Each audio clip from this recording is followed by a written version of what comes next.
Two guys in their early 50s with one dream, to achieve middle-aged sporting glory. This is the Missing Links Golf Show.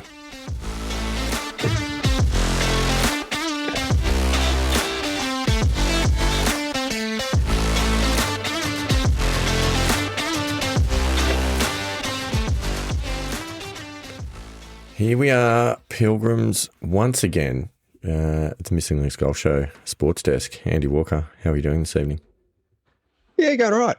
Going all right. Had a bit of a game today in the comp at Kooinda, which will be the content of today's episode. But yeah, if you play golf, is it really a bad day? That's a loaded question. It really is. I suppose, what do they say? A bad day on the golf course is better than a good day at work. Good day at work. But is it a bad day? Depends how bad the day on the golf course was. So I feel like we're going to find out the answer to that story. Yeah, very exciting. Good to see some competitive golf being played. I have not played any competitive golf really since the Duntry Senior Open. I did get a golf weekend in, though, on the weekend just gone. Oh, yeah, nice. Yeah, I did speak to you about that on Friday before you left. And how was that? Was that a good weekend? I mean, Mudgee's a great place. Surely you've got to have a good weekend in Mudgee. We had an excellent weekend. Went away with about 25 dads from the school. Nice. So we descended upon Mudgee. A couple of us played, we played 16 holes, as a matter of fact. On Friday afternoon, we ran out of light. So we skipped a couple of holes. That was fun. We weren't keeping score. We were just having a bit of a chat and playing a bit of golf. Then nice. We went out for dinner with a whole bunch of the dads. I may or may not have played a bit of guitar up on stage with the singer at the local pub. Did you pump out any of the latest golf tunes that have come out? I haven't figured out how to play them on the guitar yet. That's the challenge for another day. You need to sort that out. I know. We've got to do that. We've absolutely got to do that. But no, it was a fantastic weekend. Of course, we could actually end up on the Missing Links Golf Show World Tour. For musical golf, who knows? Playing all the big venues. Yeah. It's it's right up there. You've got great names for bands. The Missing Links Golf Show. It's right up there with Creedence Clearwater Revival or something like that. It is. So anyway, to a Scout Hill near you. Yeah, exactly. Yeah, we'd be lucky to fill it. But no, we had an awesome weekend. We played. As you might recall, Mudgee layout is 10 holes and 8 holes. It's not 9 and 9. It's a little bit unusual. Yes. So we played on the Saturday. We did a 4-man Ambrose or scramble, if you prefer, wherever you're listening from, for 10 holes, which was awesome fun. And yeah, fantastic weekend. A lot of good dad chats, and probably a few pilgrims gained out of the experience. So nice. And any dad jokes on the dad's weekend? There was a lot of dad laughing, so there must have been a lot of dad jokes, you would think. It was a quality weekend. So we'll be doing that on an annual basis, I would imagine, from this point forward. Yep. So yeah, okay, good times. Anyway, enough about me. You have played some golf, Andy Walker. So let's dive in and hear about this round and unpack it from there. Well, yes, I did play some golf today, if that's what you want to call it. I think that's the point of the show.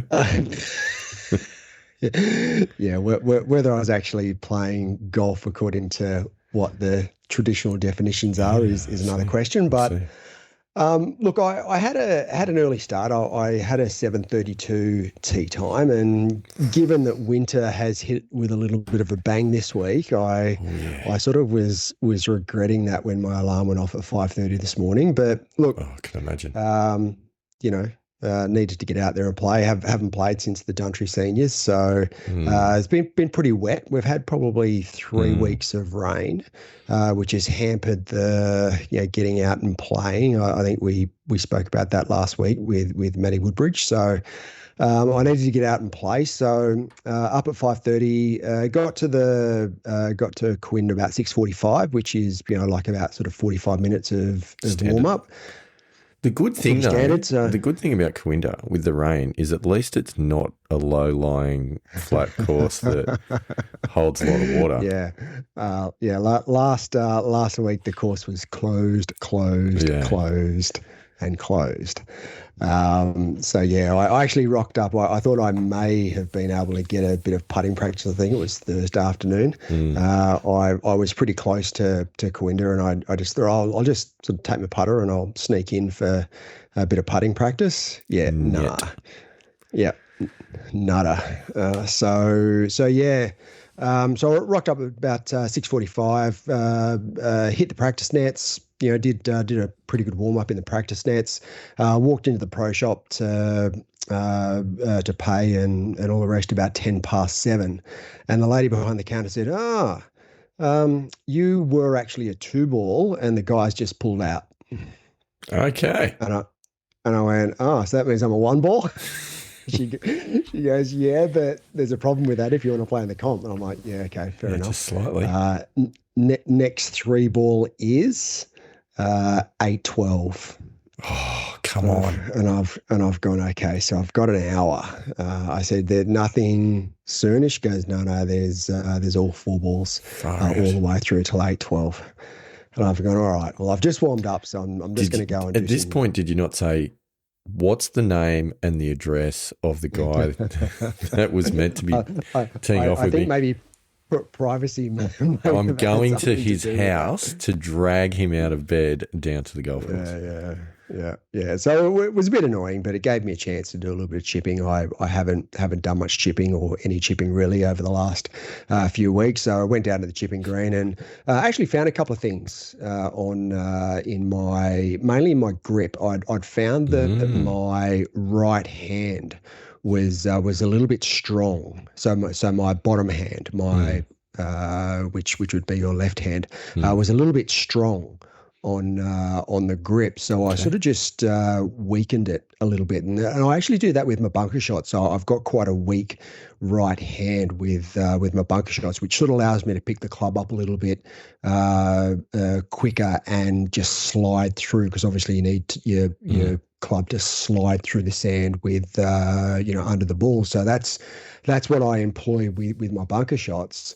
And I just found that because I have a tendency just to sort of hit a few chunks with my chips, and what I found is that because my grip was just a little bit strong, I was just hitting down on it a little bit too much. So I just weakened my right hand a little bit and just started hitting these really nice flighted chips. And I thought, okay, well that's pretty good. That's a nice little win, even though I've got to wait an extra hour. So. Now, before you move on, because for the pilgrims who may not be as across the golf lingo as other pilgrims, I can imagine that they're going to hear, weakened the bottom hand grip because it was getting a bit strong, and might be thinking that you're talking about how hard you're gripping the club, which is not what you're talking about. No. So for the benefit of maybe the less golf-educated pilgrims, do you want just a quick 30-second explanation of what you actually mean when you say strengthen versus weaken on that bottom hand grip? Okay. And in fact, and I'm glad you've picked me up on that, because I've actually got it wrong. It's actually the opposite. Yeah. So I actually strengthened my right hand. So basically a strong grip, and this is usually associated with a full swing. So when they're talking about a strong grip, it is sort of turning as a right-handed golfer, it's turning your hands on the grip towards away from the ball. So your left hand, you're seeing more knuckles on your left hand, and your right hand is going under the grip. a little bit more. Mm. Right. So that's strengthening the grip. Weakening the grip is actually going the other way. So it's actually seeing less knuckles on your left hand as a right-handed golfer, so on your lead hand, and your right hand is moving over on top of the club a little bit more. So for me, I've had a tendency over the years to strengthen my left hand probably over the last sort of 2 or 3 years. Yep. And with my right hand, I was finding that my right hand was getting on top of the club a little bit too much, which is weaker. It's not stronger, so it's a weaker right hand. So I was turning my right hand a little bit further under the club, so strengthening my right hand. So and that's what I do with my bunker shots. Yep. Okay.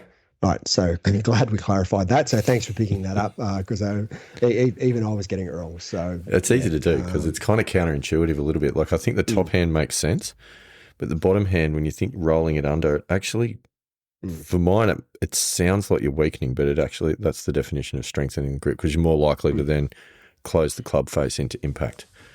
Correct. Yep. Correct. And I think where that's coming from is really what they say is your lead side is your dominant side, and certainly in a full swing, traditionally your lead side. So your left hand being a right-handed golfer or your right hand being a left-handed golfer is your dominant hand. So what they're referring to is you're strengthening that dominant hand. So they're not, I think that's probably where it started, not 100% sure, but that would be a logical sort of assumption to have. Okay. So I felt like I had a little bit of a win walking off the chipping green, which was great. I then went to the putting green, the practice putting green, spent about 30 minutes on the practice putting green, which again I needed. I haven't done a lot of putting practice over the last few weeks, and to be honest with you, my putting stroke just feels all over the place. It feels like I've got a snake in my hand at the moment. I mean, I've tried to do a little bit of work just on the practice putting mat that I've got, but I don't find that overly useful. So I've had a tendency to not really get that much value out of the practice putting mat, and I need to be putting on real grass to really provide any value and any consistency in my putting stroke, and I just haven't been able to do that. The other thing that I think may have happened, I know you and I had this conversation a little while ago, is I dropped into Thornley Golf Centre a few weeks back. And so Thornley Golf Centre is where I did my fitting for my Titleist driver, fairway, and the 3 utility iron. Yep. Had a really good experience there. So I've dropped in there a couple of times because they're also lab golf putter fitters. Ooh, right. This is interesting. They're authorized fitters, and I have dropped in there a couple of times just to have a bit of a look and have a bit of a play around. And I spoke to one of the guys, and he'd only been there about a week or so, but he was going to be trained up as a lab as a lab fitter, which I said to him, so I'll come back and I'll do a lab fitting because I'm really keen to understand a little bit more about the process and what's how it would help and what sort of lab putter would suit my putting style. Anyway, we then sort of got on to what I'm currently using. So I mentioned the B90 that I'm using. I said to him that initially it was quite a long putter. I think it was like 46 or 47 inches. I'm not 100% sure what the length was, but it was about that. And I used to anchor it in my chest plate. And I said to him I had it cut. Yeah, well, it wasn't at the time, but it is now. And I said to him that I had it cut down about 6 months, about 6 inches once the new regulations came in, but I found that to be too short. So then I had it lengthened by about 4 inches. And he said to me, "Why are you still using it?" He said, "The weight would just be completely out."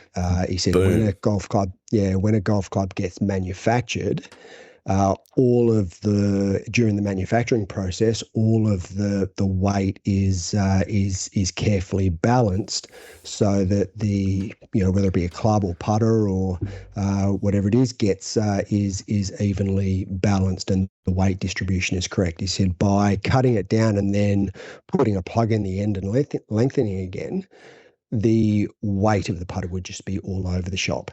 It's not your fault.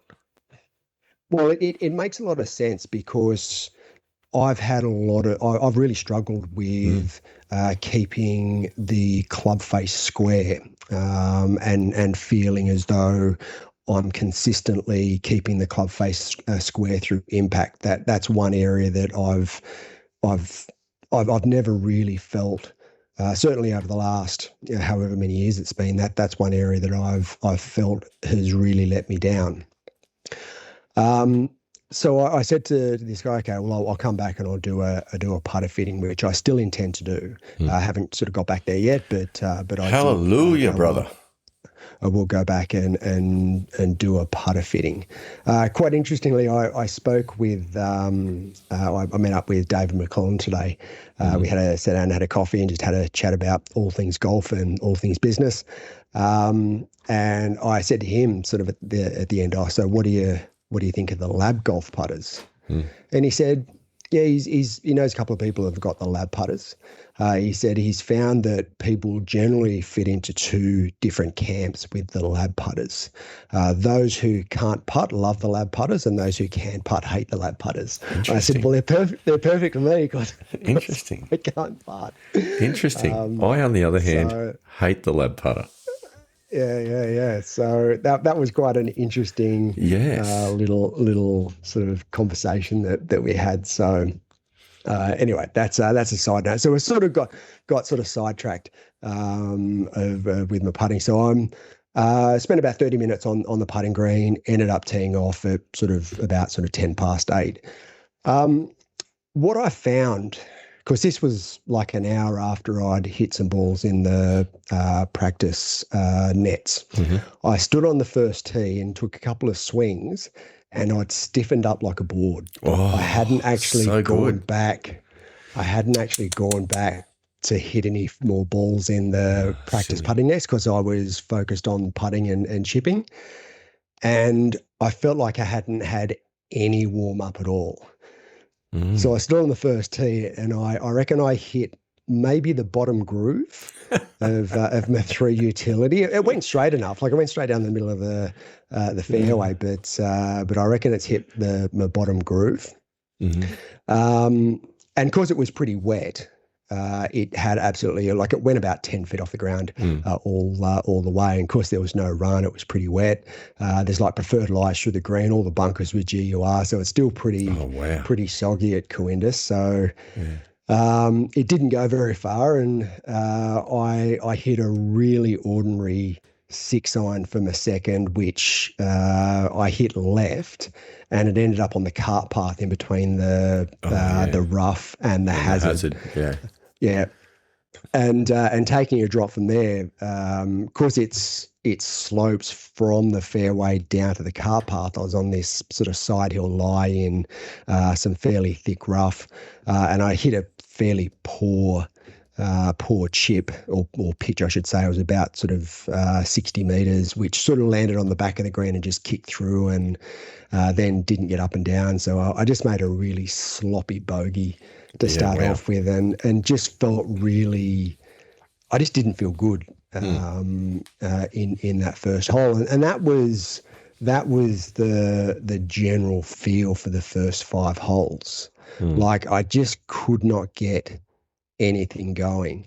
And on the second, I missed the green with a 9-iron short left. I managed to get up and down, actually hit a really good pitch with my second to probably 3 feet and made that. On 3, I just did a really scraggly 4-iron off the tee, hit my utility to the front of the green, but didn't get up and down. 4, I just came straight over the top and hit it straight left and didn't get up and down. What's going on? On 5, first time I pulled my driver out and I thought, all right, I know, I know that so this is what the I'm par trying five, to do, yeah? and Par par five, five, yeah. yeah. Um, I know what I'm trying to do, and like in the Dundry Seniors, I'd hit my driver pretty well, so I was feeling relatively confident with my driver, and that actually shortened the hole. It was only about it would have been about 400 meters because they're doing work to the back tees, so they had us right off the front tees.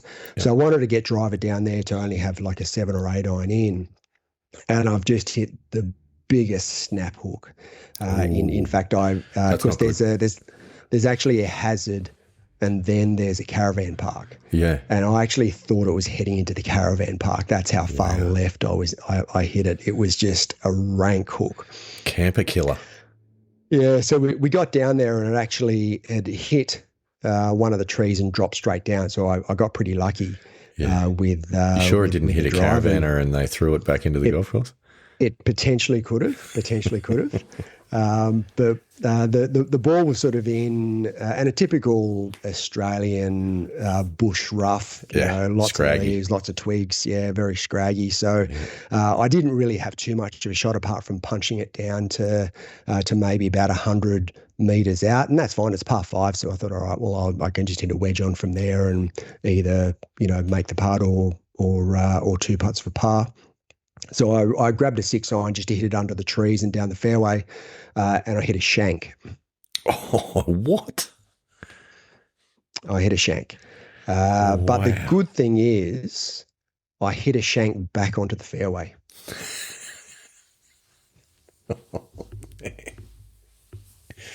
Talk me through it. It was a winner.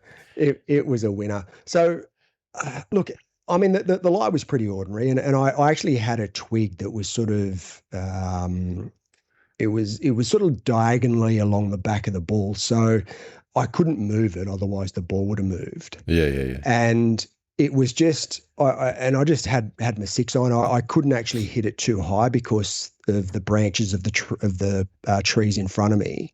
So the only thing I could do was just try and hit this punch out. And I don't know whether it was because of the twig put me off, or whether the twig hit the ball first and sort of just came off the club really weirdly, but it literally just went straight right like a shank. But again, back onto the fairway, and I was probably about 192 to the flag. So I've stood up with my 3 utility and absolutely drilled a 3 utility into the middle of the green and made 2 putts for par. So that was a very adventurous. It's a green regulation as well. That's the best you part. Could say. That's amazing. That is amazing. And my first green in regulation too, out of the first. But first I mean, holes. in fairness, it's like that's a good green to hit with a 3 utility. Like any time that, like how far out were you when you've hit that? Were you about 180? What 192? 192. Like hitting, and we're talking meters here, not yards. So you're over 200 yards. Yes. Like hitting a green at that distance. I mean, I always think hitting a green from 150 out or more, like that's a great shot. Yeah. And the swing that I made, it ended up going 195 meters, according to Arcos. But the swing that I made was the first swing that felt like my back was not an ironing board. But the second one was I got it into that slot. So, and you know the slot that we've talked about it lots and lots. Yeah, I live in that slot. That's I just and that's the whole thing, right? When my back is that stiff, I just can't. You can't get there. You can't get there. You can't actually get on the inside to be able to make that nice sort of either down line or slightly inside out swing. It's just it's almost impossible. Yeah, you just can't do it. Just going back, sort of the shot to my 6 iron. Arcos is saying I hit it 42 meters, so I hit a 42 meter shank. That's a great shot. It's a winner. It's an absolute winner. Yeah. So anyway, look, I walked off the fifth and thought, all right, well, I've just did a half decent shot. Let's keep grinding. I was 3 over after 5, and I thought, it's not sort of that bad. I mean, I've had a lot worse starts. So if I could sort of grind it out and try and like put something together, then it'd be a good result. So I stood on 6 and I had 117 meters to the flag, and I hit a great wedge straight at the flag that landed about 6 feet short and jagged back about 15 feet. Nice. Of course, the greens were really soft. I was getting a lot of spin with my shots, but it was downwind, and I thought, you don't want to go over the back of the green to on 6 because it's just water hazard. So I hit a great wedge, and to that, around about the same sort of quality as what I'd hit the 3-iron. So fairly positive couple of shots. With the putt, I actually hit the putt exactly where I wanted to, but it just stayed on the line and ended up tapping in for par. So 2 pars in a row, a couple of really good shots. So I felt like I was sort of back in the game. Nice. On 7, absolutely, and this was sort of back into the wind, par 4, around about 336 meters. The hole was drilled my 4 fairway, 207 meters down the left-hand side. The green that's fairly flat on the bottom left, but then there's sort of, and it's not really a tier, but it's a fairly decent slope up to the top part of the green.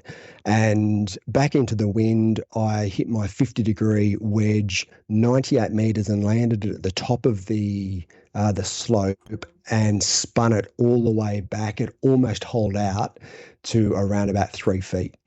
Hold the putt, birdie, Beautiful. back to 2 over. Back to 2 game. over, thinking, okay, so there's 4 shots in a row that I've actually hit pretty well. Yeah. I'm pretty happy with that. And feeling, getting a little bit more confident as we go. Yeah, the 8th is a par 5.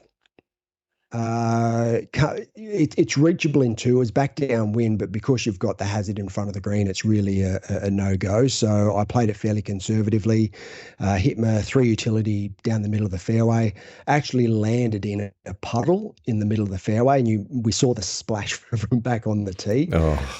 Had a puddle that. probably around about sort of 3 meters by 3 meters diameter. It was. Anyway, right in the middle of the fairway. So it sort of killed my 3 utility a little bit, but it was in the middle of the fairway, which is great. Hit a 4-iron down the right-hand side of the fairway. So I'm assuming you're able to take a drop out of that as casual water on the fairway. Well, it actually skipped through. So it landed in it and skipped through. But yes, you would have been. Actually, one of my playing partners hit it into the same pond of water. But yes, given it's casual water, you can take a drop out of the casual water. Yep. Hit a 4-iron down the right-hand side of the fairway and I had 83 meters to the flag, and 83 meters is sort of my go zone with my wedge at the moment. Wedge? I've done the 54 degree. 54. Yep. So it's sort of my gap wedge. I've got the 58, then I've got the 54. So the 54 is sort of gap wedge, sand wedge type. It's sort of a little bit in between.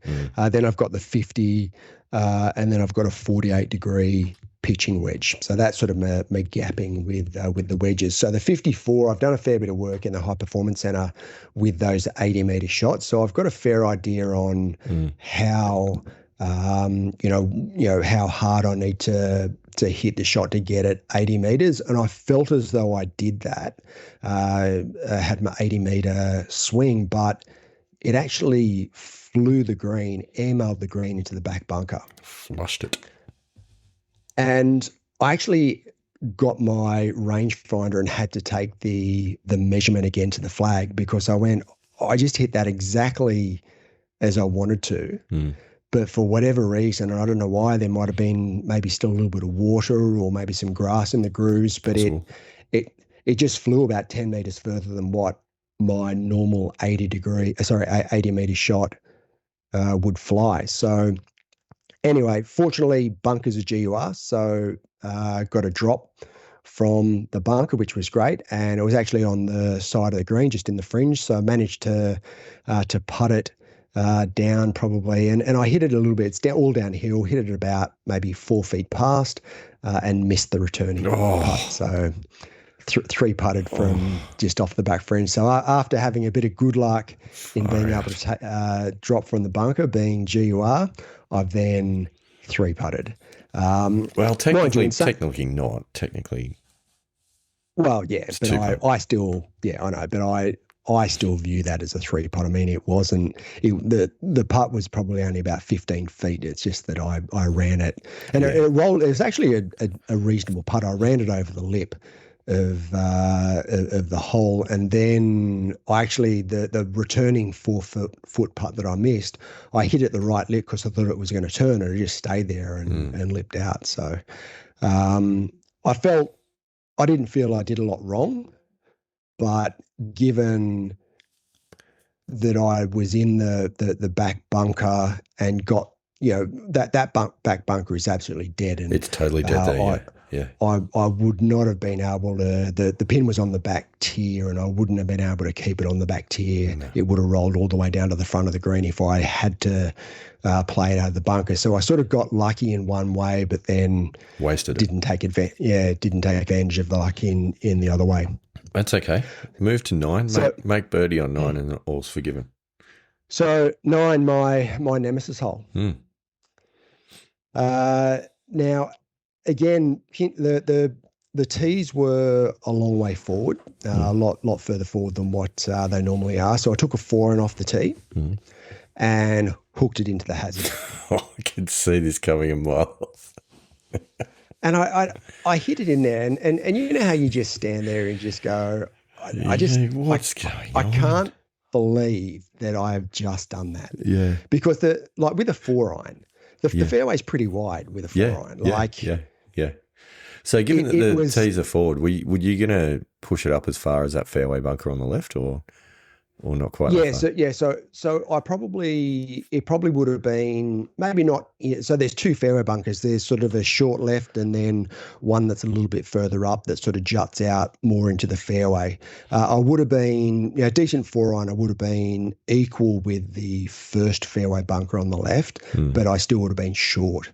I think it was like 217 meters to the front of the second fairway bunker. So 4-iron was, my 3 utility. If I'd flushed that, I probably would have got it into that bunker. So I didn't want to take the 3 utility, but a 4-iron was a pretty conservative option, and I still like hooked it into the hazard. So we found it, but I couldn't play it, so I took a drop. Hit a pretty good 5-iron, just hit a punch 5-iron. Again, it was into the wind. It was a pretty blustery day, so it wasn't easy conditions, and I hit this really good 5-iron that landed sort of on the front of the green and rolled up to about 30 feet. Hit a really good putt, but it just ended up about 3 inches short, dead in the middle of the hole, and tapped in for an easy bogey. So I turned 4 over. That's not bad. And I sort of went, all right, well, so what's 4 that, over, 16 points? Yeah, 16 points. Yeah. With the start that I had, I was 3 over through 4, and really, and then hit the poor drive at 5. So I'd struggled a little bit in the first 4 or 5 holes, and felt as though, even though I'd bogeyed 8 and 9, I felt like I'd sort of grinded it out a little bit and sort of found worse. Swing. Could have been a lot worse. Yeah, could have been a lot worse, especially after the start. So I turned down 10, and again on 10 I usually take a 3 utility off the tee because there are fairway bunkers there, and I normally can't fly it with my driver. But I thought, you know what, I'm going to take driver. Why not? I've listened to John Sherman. I understand strokes gained. I've listened to my podcast partner, Stephen Hinks, and he tells me that I need to be taking driver more. So how far out of bounds did you hit it? I hit such a ranked shot that, and my playing partners laughed because I actually almost did a pirouette. So I came so far over the top that my left side actually twisted me back onto my right foot, so my back foot, and I ended up sort of almost facing away from my address position with my weight on the back of my right foot. Wow. It was such a rank shot. It was, as I said, it was almost a pirouette. And I mean, I started laughing, and then my playing partner started laughing as well. It was one of my worst swings of the day. It was awful. But when we got down there, it was actually in a decent position. It was sort of in between the 10th and 11th fairways. I had a shot sort of up over some trees down the 10th, which I hit a reasonable 6-iron up over the trees and ended up 77 meters from the flag. Hit a really good 58 degree, which was going straight at the flag, landed about 10 feet short and just stopped. It literally stopped on a dime. I actually thought it was a bit closer than what it actually was, but felt pretty good when we got up there. Putt was a little bit right to left. Again, hit a really good putt, but just turned a little bit more than what I thought it was going to and rolled over the lip, tap in par. That's all right. Down 11. Yeah, down 11. Again, the tees were quite forward. They were actually so par 4, usually a fairly strong par 4, but it's a tough hole, this one. Yeah, it was literally only about 300 meters. They'd taken about 50 meters off the off the hole, so we were teeing off where the normal red markers were, and I've absolutely ripped a drive, and it was into the wind. I've ripped a drive down the middle of the fairway. Only had 42 meters to the flag. Hit a really good pitch into sort of around about 2 meters. And again, similar to my putt on 10, I felt like I hit a really good putt on the line that I wanted to, but just turned a little bit more than what I thought it was going to turn. And yeah, it was a left to right putt and just missed on the low side, tap in for another par. So, I was a little bit disappointed with the 2 pars. I felt like my 2 putts were better than that, and I possibly could have made a birdie. But how are the greens running though? They're actually running pretty well. They've recovered quite from summer where there wasn't a lot of rain during summer, and they really struggled a lot to get the water on the greens because the water around Kooinda, they can't actually use it because it's got, and I forget what it is that it's got some sort of chemical in the water, so they've got to actually use a filter, but the filter doesn't run hard enough to be able to cover the whole golf course if we don't get a lot of rain. So they were leaving the greens quite long and quite furry. So the greens have been pretty ordinary over Christmas, but since they did the renovations in sort of late March, early April, they've recovered really well, and the greens are running quite well. So I was pretty happy with how the greens were running. So anyway, so we're still 4 over through 11. So it's not bad. Not a bad round of golf you were going here. Not bad.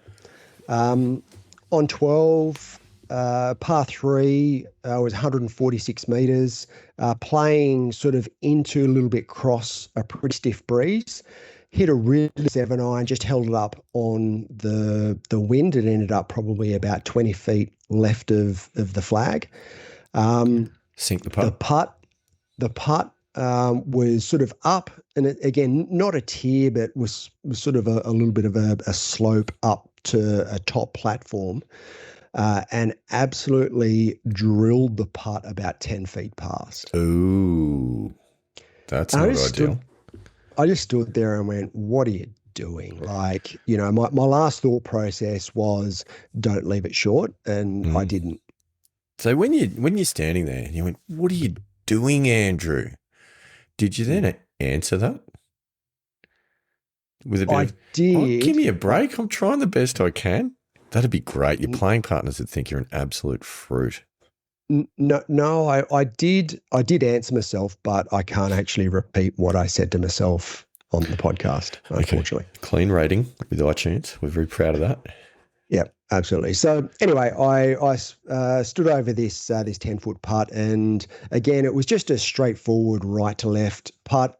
Only had maybe 2 or 3 inches of break, and I just pulled it straight left. It was probably my worst putt of the day, and so much so that as soon as I hit it, I started walking after it. That's how bad the putt was.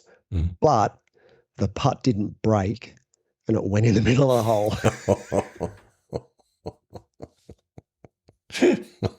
Far out. And I actually almost beat the putt to the hole. That's so good. That's how quickly I stood up and started walking after the putt. Yeah. And about maybe 2 or 3 inches out, I stopped and looked at it, and I went, "That's going in." And my playing partners, again, they just laughed, and they went, "Obviously, that wasn't the putt that you're after." It's a one-man comedy show. And I'm like, I'm glad I didn't hit it on my intended line, because it wouldn't have gone in. Yeah. But anyway, I was fairly grateful to be able to walk, especially after the last 2 holes where I felt as though I'd hit good putts and they just rolled over the edge. I felt pretty good that I'd hit this putt nowhere near where I wanted to hit it, and it actually went in. The gods owed you one. Yeah. So we get to 13, my old nemesis hole. Now, this is not my nemesis hole anymore, and I pulled a 4-iron out of my bag again, which is my normal club off the tee. Hit quite a good 4-iron, 183 meters. Had around about 155 to the flag, and it was downwind, so I pulled out an 8-iron and hit an 8-iron to around about 20 feet. And again, similar to 10 and 11, I hit a really good putt on the line that I wanted, but it just turned a little bit more and rolled over the lip. I actually thought it was in. I sort of had stood up and was just about to start walking after it, as I'd done on 12, but for a different reason. And it just turned a little bit more and rolled over the lip. But again, tap in par, so wasn't too disappointed with that on my old nemesis hole.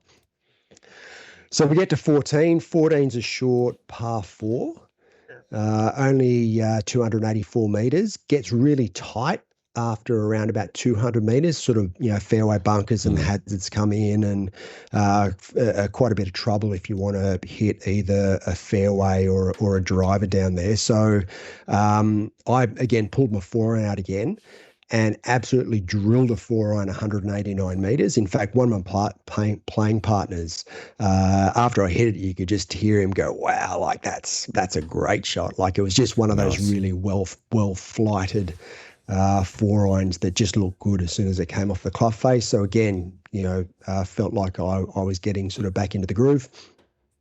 I only had 71 meters to the flag, and I just didn't hit my wedge shot hard enough, and it just landed in the front fringe.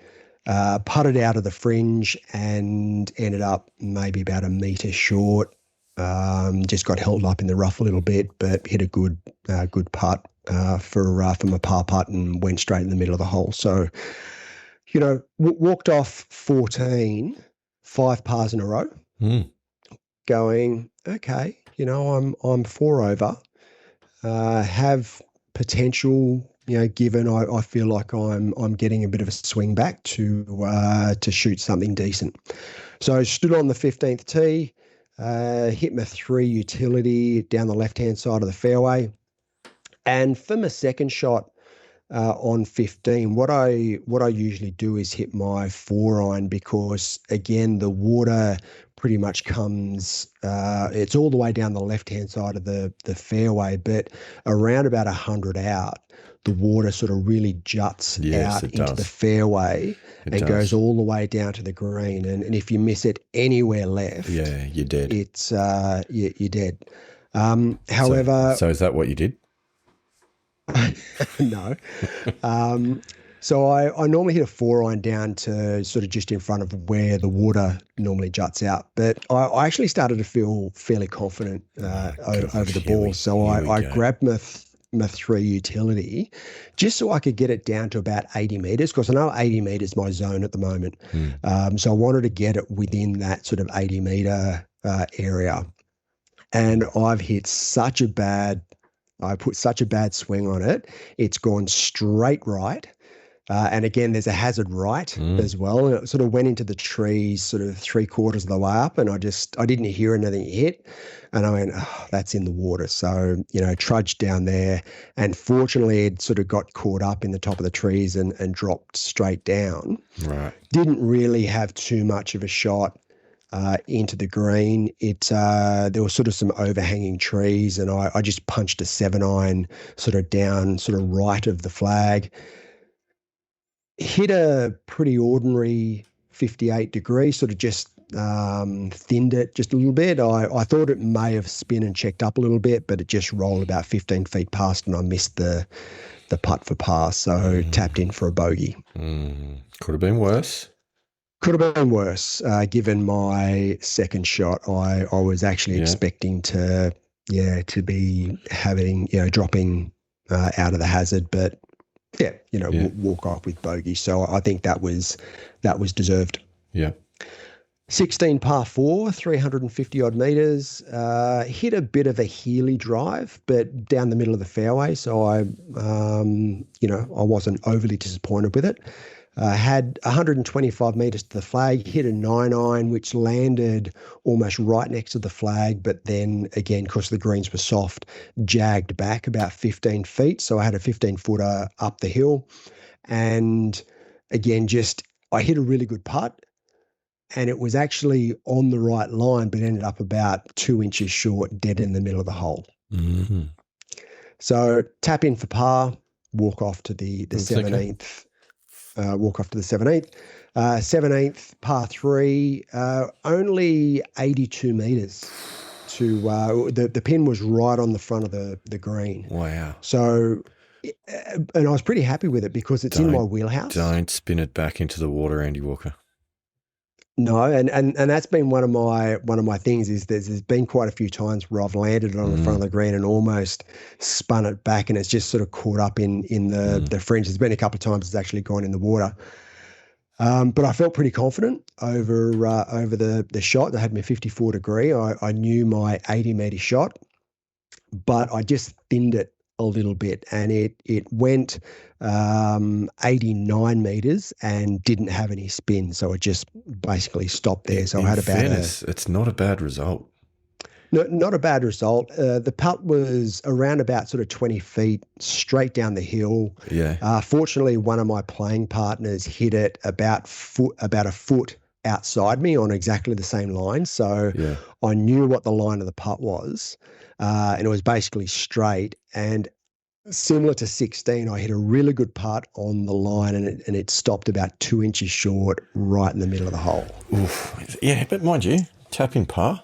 I mean, tap in par, walk to 18, 5 over. Yeah, this is solid golf. Solid golf. So again, I'm not after the start, especially 3 over after 5, to then be sort of 2 over for the 12 holes. Not overly disappointed with how I was going, and I hit a lot of good shots, but just didn't feel like I was striping it.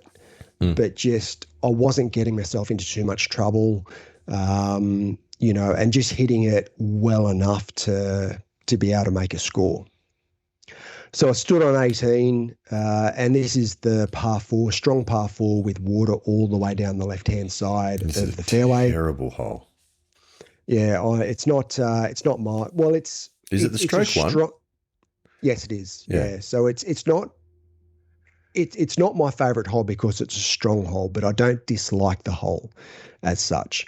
There are other holes. I dislike it. Is that because it's difficult, or because you're foray into the bunker and hazard and all that when we played a couple of years back? I don't like either the bunkers or the hazard. It's not as bad as 3, Yeah, the third's the one that is pretty ordinary. It's probably my second least favourite hole on the golf course, though, after 3. Okay. Yeah. So anyway, I've hit a really good 3 utility, sort of down sort of the right middle, and it turned over. I was just short of the fairway bunker. Had a 6 iron into the green. Had 169 meters to the flag. Hit a bit of a toey 6 iron, which sort of carried the front fairway, the front greenside bunker, but landed only maybe 6 or 7 feet on and only rolled a couple of feet. So I had quite a long putt. I had about a 45-foot putt for birdie. And with the putt, I felt really confident over the putt and actually hit the putt the speed that I wanted to. But when I sort of, and I hadn't sort of walked down to the cup, which I probably should have, but where the cup was, it was sort of on a little bit of a rise, but it sort of dropped off pretty quickly after the hole. Yeah. And it rolled about 6 feet past the hole, even though I felt like I hit it at a really good speed. And again, one of my playing partners had a similar putt, and he did exactly the same thing as what I did, and he hit it what I thought was a really good putt and a really good speed, but it just kept rolling and ended up rolling about 6 feet past. And with the 6-footer, I stood over the 6-footer. I felt relatively confident, but just pushed it, and it rolled over the right lip.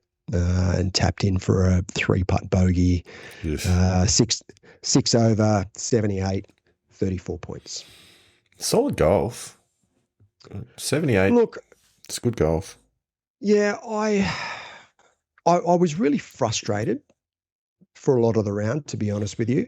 I was a little bit frustrated with the start and just the fact I was a bit annoyed that obviously this guy pulled out and had to wait an hour, and then just didn't even occur to me to go back to the practice nets just to loosen the back up again a little bit. And I just felt like I jumped on the first tee without any practice. So that's a little bit of a learning for me, that if that ever happens again, we'll maybe go back and just hit a couple of shots in the practice net just to keep that sort of supple, movement, flexibility in my back.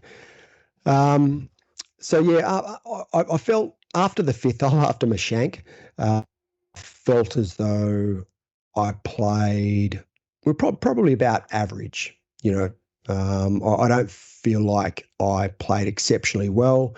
Still made a couple of mistakes, a couple of 3 putts and all the rest, hit into the hazard at 9, but I hit a lot of good shots as well. So I don't think I can be overly disappointed given I haven't played in a comp for 6 weeks.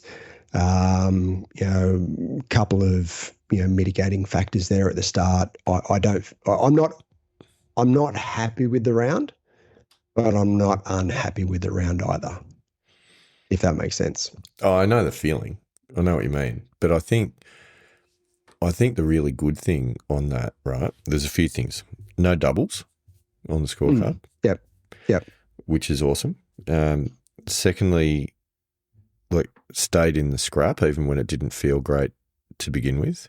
And that, to be honest with you, that was one of the more pleasurable parts of the round, is that I didn't jump out of the pilot seat. I stayed in the fight. I grinded it out, found my swing sort of after 5 holes, and felt like I stayed in it. Yeah, and there's a lot to be said for good golf is when you can still score when you don't feel like you've got your best swing. Yeah. And to be able to, any round in the 70s is a good round of golf. Post 78, 34 points, when you're kind of scrapping it about a little bit, when there's the odd shank and, cold top and pirouette and all sorts of things going on. That's...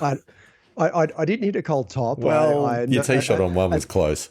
And a nice pirouette and a shank, I mean, that's just standard, isn't it? That's a standard round of golf. And by the sound of things, there's a couple of other putts that could have dropped on a given day. There's there's obviously one putt that shouldn't have dropped but did, but like there's always a few. that was hilarious. And look, there's been a couple of times where you've hit a bad putt and you take a step forward because you don't think it's going in and it does go in. I quite literally almost beat the ball to the hole. That's how quickly I got up and started walking. So it was a very funny moment. Yeah, but just going through strokes gained. So driving minus 2.8, but I think we've talked about that a lot. Given I'm hitting sort of choice. Foot 4 irons and 3 utilities off the tee. Minus 1.1 strokes gained approach play.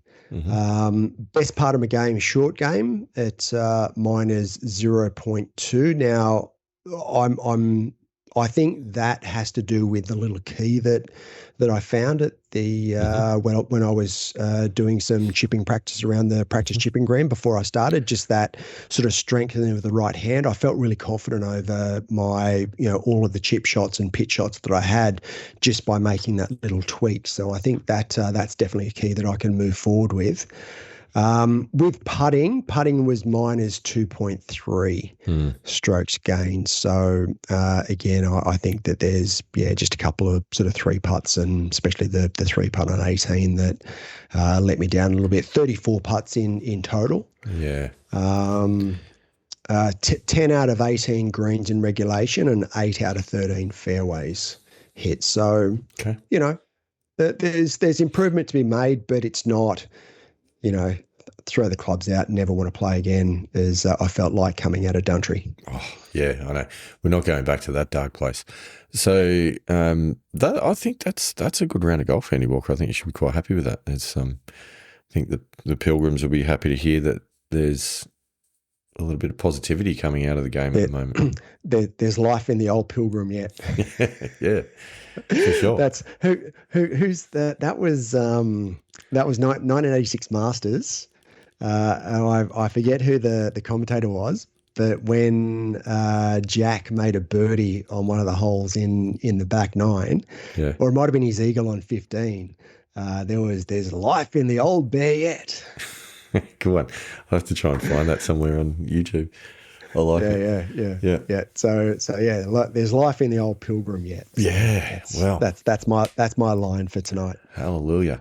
I think it's good. I think it's good golf. I think well played, and couple of lessons to come out of it. There's as you say, the grip tweak for the short game, which is important, but also the appropriate warming up before hopping on the tee, and obviously the reminder of if you get delayed, that you got to go through the process once again.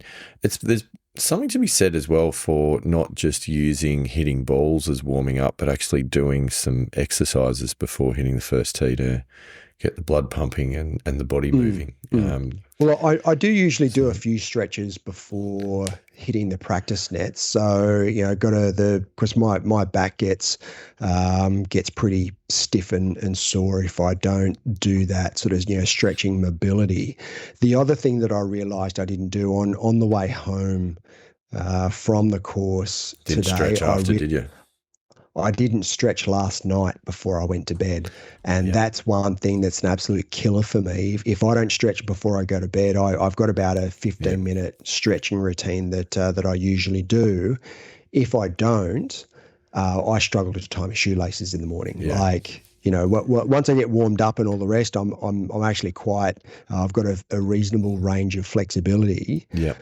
But if I don't do those stretches before I go to bed in the morning, I'm hopeless. Like and I didn't stretch last night. So again, that's probably a little bit of a learning that certainly consistently I need to be stretching, but it's absolutely imperative before a round of golf. The night before I need to be doing stretching. So again, I've got some takeaways and they're basics. I should know them and I should be doing them anyway. But I think we all need to be reminded of the basics sometimes when you move away from it. Absolutely, no doubting that at all. Well, Nice work, Andy Walker. I'm happy to hear that you're back on the horse. You've registered a decent round, which could potentially get you in the points. You never know. 34, I don't know. There's some red hot scores in June I've noticed so far. So I can't say I'm confident, but I feel like at the moment, if you're not shooting sort of 37 and up, it's tough to get a point. Yeah. It's brutal. Yeah. It's brutal. There's some good golf in the Missing Links Golf Show Yearly Championship amongst the Pilgrims. Some red hot golf. Yep. Keep it coming, boys. We love it. And if you're not involved in it, then jump on our Facebook page, the Missing Links Golf Show podcast, members only page, where you can join the Yearly Championship, you post scores, join the community. Incredibly supportive community. This is the thing I love more than anything else, is seeing when people post scores, everyone jumping in with comments and, well played and, great effort and all that sort of gear. I think that's fantastic. So I love that. Keep that up, Pilgrims. That's good to see. It's really impressive. And I'll tell you what, like on the weekend that we were away on with all the school dads, there was just so much chat about how important it is for dudes to, have things like this and have communities of like-minded individuals to just to get away from everything else that is, confronts you with life these days as a modern man. So, absolutely get involved. Big fan, big fan. The other thing which is really important for middle-aged blokes, Andy Walker? What's that? Is music. We've had a bit of that in recent times. I'm very, very, very proud that we've instigated a new genre of music. Golf rock. Golf rock. We are going to have the unveiling of another song tonight, Pilgrim. So we'll get into that shortly. So look forward to that. But Andy Walker, any other kind of pearls of wisdom to come from your round? No, that's it. I do have a couple of things coming up. Not just the putter fitting, because I'm not 100% sure whether I'm actually going to go to Thornley or I've got another opportunity at another fitting centre which I potentially may take advantage of as well, and that could be quite good. So I'm still looking at that one and haven't made a decision, but stay tuned, Pilgrims. Over the next couple of weeks, there might be some more content coming your way from the, whether it be the fitting or the instruction. I've got some stuff on the table that I'd really like to be involved in. Doing both. Yeah, potentially. Well, wow. if one, because the other one isn't actually a lab putter fitting. And I actually quite like the lab putters, and I feel as though that's probably where I need to go in regards to a putter. I mean, it's a lot of money for I think certainly Aussie dollars. It's about $1,200 for a custom fitted lab putter. If it knocks it in for you, then I don't think it's going to do that. And I know that Odyssey, and there's a couple of others that do like the square to square. So I do have an open mind, so I'm going to go down that path just to see what they're like as well. But in having a couple of putts with the lab putters, I do like them. It's exciting. So anyway, until then, we will stay tuned. And until then, Andy Walker, any other wise words? Only one thing left to do. Yeah. There is. Rock out, Pilgrims. Let's do it.